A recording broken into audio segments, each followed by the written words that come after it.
तुम्हाला माहिती आहे, लहानपणी भाऊ आणि बहीण एकमेकासोबत किती भांडतात.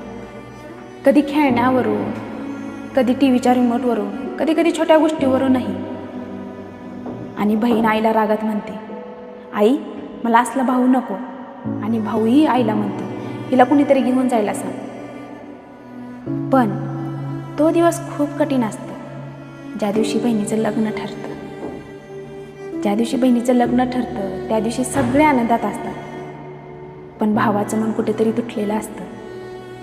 कारण आजपर्यंत आपल्यासोबत खेळणारी बहीण, आपल्यासोबत फिरणारी बहीण, आपल्यासोबत राहणारी बहीण आज दुसऱ्याच्या घरात जाणार असते. लग्नाच्या दिवशी सगळे रडतात, फक्त जास्त तुटलेलं मन भावाचं असतं. कारण आजपर्यंत आपल्यासोबत राहणारी बहीण आज आपल्याला घरात दिसणार नाही. आणि बहीणही कितीही आनंदात असली तरीही तिला कुठेतरी वाटणार की मी आज माझ्या भावाला सोडून चालले आणि ह्याच्यासोबत कोण राहणार, ह्याला कोण त्रास देणार. म्हणून म्हणते, तुमची एखादी बहीण किंवा एखादा भाऊ असला त्यांच्यावर खूप प्रेम करा. अधूनमधून फोन लावत जा, विचारपूस करत जा.